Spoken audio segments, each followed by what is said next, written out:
ರಾಜ್ಯ ಬಿಜೆಪಿಯಲ್ಲಿ ಬಂಡಾಯ ಚಟುವಟಿಕೆಗಳನ್ನು ನಡೆಸಿದ ಆರೋಪಗಳ ಹಿನ್ನೆಲೆಯಲ್ಲಿ ಪಕ್ಷದ ಹಿರಿಯ ಮುಖಂಡರಾದ ಶಾಸಕ ಬಸನಗೌಡ ಪಾಟೀಲ್ ಯತ್ನಾಳ್ ಅವರಿಗೆ ಬಿಜೆಪಿ ರಾಷ್ಟ್ರೀಯ ಶಿಸ್ತು ಸಮಿತಿ ಶೋಕಾಸ್ ನೋಟಿಸ್ ಜಾರಿ ಮಾಡಿದೆ. ಬಿಜೆಪಿ ಪಕ್ಷದ ಅನುಮತಿ ಇಲ್ಲದೆ ವಕ್ಫ್ ಭೂ ಅಕ್ರಮಗಳ ವಿರುದ್ಧ ರಾಜ್ಯದಲ್ಲಿ ಜಾಗೃತಿ ಅಭಿಯಾನ ನಡೆಸುತ್ತಿರುವ ಯತ್ನಾಳ್ ಪಕ್ಷದ ಮುಖಂಡರ ಕಂಗಣ್ಣಿಗೆ ಗುರಿಯಾಗಿದ್ದರು.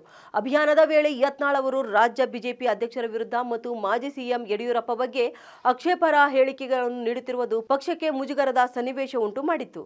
ರಾಜ್ಯ ಬಿಜೆಪಿ ಅಧ್ಯಕ್ಷ ವಿಜೇಂದ್ರ ಇತ್ತೀಚೆಗೆ ಬಿಜೆಪಿ ರಾಷ್ಟ್ರೀಯ ಅಧ್ಯಕ್ಷ ಜೆಪಿ ನಡ್ಡಾ ಅವರನ್ನು ಭೇಟಿ ಮಾಡಿದರು. ಈ ಬೆಳವಣಿಗೆಯ ಬೆನ್ನಲ್ಲೇ ಬಿಜೆಪಿ ರಾಷ್ಟ್ರೀಯ ಶಿಸ್ತು ಸಮಿತಿಯು ಶಾಸಕ ಬಸನಗೌಡ ಯತ್ನಾಳ್ಗೆ ಶೋಕಾಸ್ ನೋಟಿಸ್ ನೀಡಿ 10 ದಿನಗಳ ಒಳಗೆ ಉತ್ತರ ನೀಡುವಂತೆ ಸೂಚಿಸಿದೆ.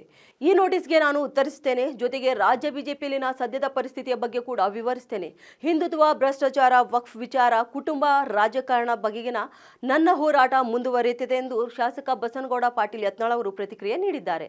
ಹೆಚ್ಚಿನ ಮಾಹಿತಿಗಾಗಿ ನೋಡ್ತಾ ಇರಿ ಉತ್ತರ ಕರ್ನಾಟಕ ಸುದ್ದಿವಾಹಿನಿ.